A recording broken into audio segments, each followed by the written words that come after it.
2020 is officially over. And with that in mind, it is time to rank the top 10 films I saw this year. Now, keep in mind, this is only the films that I saw. I cannot rank any films I haven't seen. So if you're expecting to see Tenet on here, I'm going to have to disappoint you because I haven't seen it. And as you can probably tell, this is just my personal opinion, so if you disagree, I don't care. Deal with it or get. So, it's time for the top 10 best films of 2020, possibly the worst year of our lives.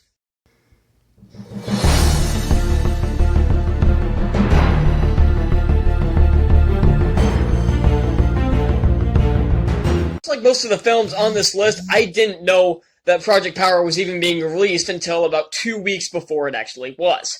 And I was very surprised with how good this was. The action sequences were pretty fun. I liked the cast, and they all played their performance. All their performances were great. It has a really creative idea, even if it's not used to its full potential. And the creative ways everything is done in this movie is really fun.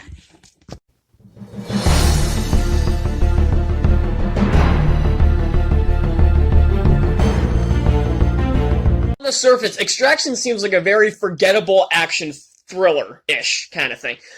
But surprisingly, it has enough heart to it, with a great cast led by Chris Hemsworth, one of my favorite actors, and it has some of the best-looking action sequences I've ever seen, especially the one really long, 15-minute action sequence all done in one take. It's a very creative film that has enough heart to it, and I highly recommend it. This one I did not do a review on because it came out before I started these, but that's my review of it. It's good. Go watch it.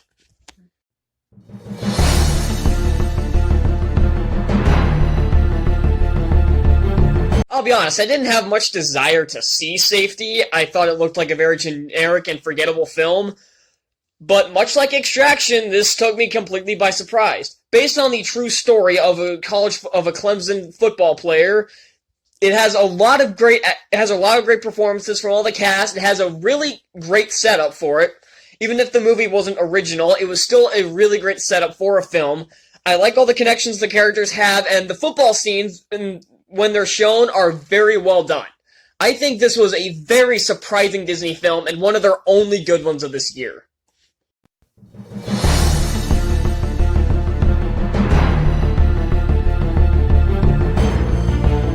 A lot of people didn't like this one, especially hardcore ScoobyDoo fans felt like this was more Warner Brothers Cinematic Universe by throwing in elements like Dick Dastardly and Blue Falcon.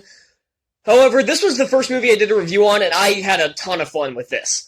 I'm not a hardcore ScoobyDoo fan. I'm not even that much of a ScoobyDoo fan. I watched maybe 6 of them, 6 of their animated movies that I thought were any good, and most of their live-action films suck to some degree, except for Mystery Begins. But this one was very well done. Even though a lot of people complained about the recast, I thought all the recasts were extremely awesome, especially Zac Efron as Fred. I'm a huge Zac Efron fan, and I thought he did really great in this role. The animation is stellar, which is not a surprise for Warner Brothers Animation, who also did the Lego movies. And the story is very creative and doesn't just stick to the same old Scooby-Doo formula we've seen 1,000 times before.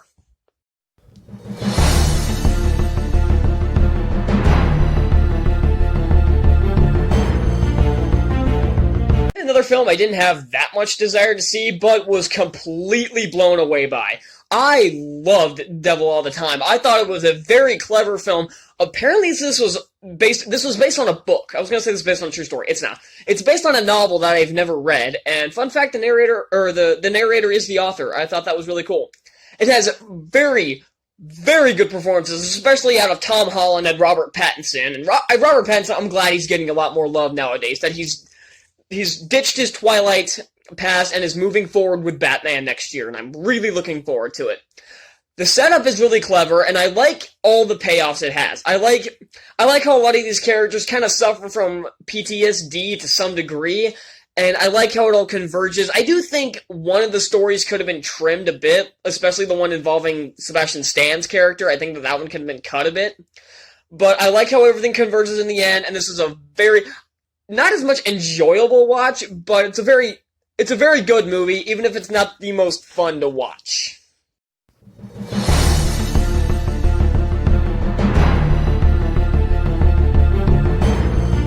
have a feeling a lot of you probably hated this movie if you saw it, and I will get this right out of the way. Yes, the CGI dog sucks.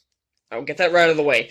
But someone who actually read the book back in the 6th grade, even though I was forced to, who really liked the book, I was really happy to see this done on screen with a really big budget. Harrison Ford's one of my favorite actors, and he does phenomenal here. And I like all the other performances are standouts in this movie. And yes, the CGI dog looks weird, but I like the connection Ford's character has with the dog. I think every connection is earned, and the payoff is satisfying. And this movie's just a lot of fun. If you didn't like the movie, I say give it another shot. Just distance yourself from the CGI dog.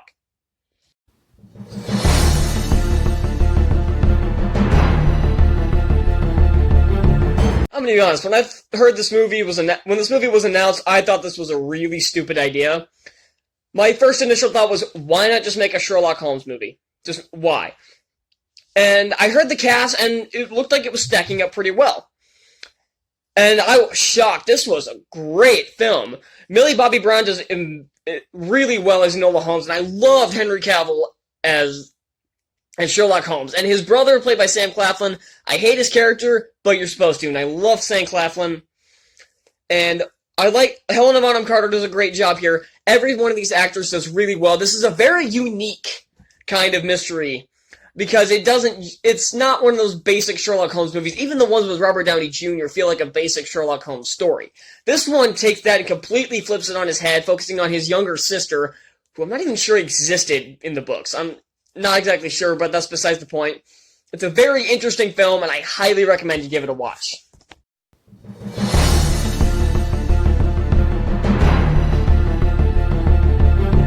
This is how a franchise makes a comeback. I am a huge Phineas and Ferb fan. I've been watching it since it premiered, and I've been waiting for a return to Phineas and Ferb, and this couldn't have been better.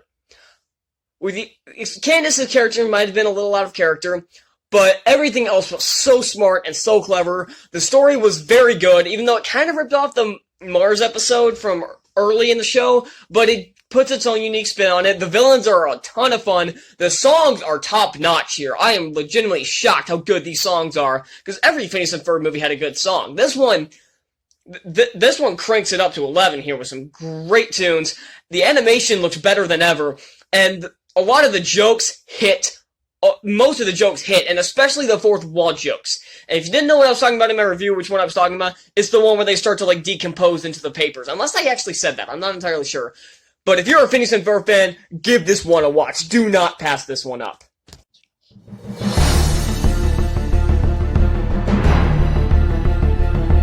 Holy shit! I did not expect to like this movie nearly as much as I did.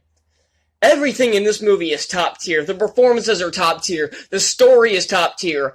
The cinematography is top tier. Everything about this movie is absolutely phenomenal. I love the story that this movie tells, and I'm not one for, preachy racial nonsense that a lot of movies try to pull. This one doesn't feel like that at all. This one feels like it's trying to tell a very grounded story, and I loved the movie from start to finish. Before I get to my number one, I want to give some quick honorable mentions. Christmas Chronicles 2. This is a sequel to a movie I really enjoyed, and this one wasn't as good, but it still had a ton of heart to it, a lot of good laughs, and Kurt Russell is always great. But the reason it didn't make the list is because it had a lot of repeating elements to it, especially the song sequence, and none of it seemed like it had a lot of cohesion to it. At least with the stuff they take from the first one. Anything new is very well done, and I hate that they kicked Teddy out of the story. That one I didn't like. Magic Camp. How did this even make the honorable mentions? This is possibly the most generic and just repetitive film I've ever seen in my life. But somehow it had enough charm to it that I ended up enjoying it. It had a lot of creative magic tricks to it. I think you can tell they trained hard with these magic tricks. And I liked a lot of the characters. The characters are, while they're kind of cookie cutter, especially with the bully and the bland love interest, they still kept my attention. I like the adult characters, especially Adam Levine. And this was just a fun movie. I thought this movie had a lot more heart to it and it deserves a lot more credit. The Old Guard. I wasn't sure what to make of this movie for the longest time. I know I like it, and it's a good movie. The performances are top tier, and I love the action in it.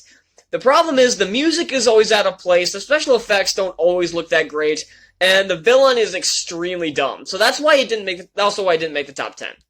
Wonder Woman 1984. This one barely made the honorable mentions, but it was probably the only one that should have been qualified. It had a lot of the action sequence. The one action sequence in the White House was really good. I love most of the performances, and all these characters are a ton of fun to watch.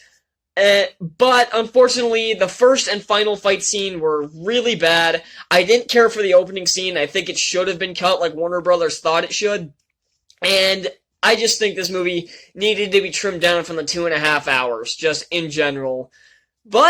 And plus, the villain, the cheetah, wasn't that interesting, but Maxwell Lord stole the show, and so did Steve Trevor, who was my favorite character in the first movie, and he's my favorite one here, and I love the connection Lord has with his son, so this movie has enough heart to it that it pushes it towards the honorable mentions.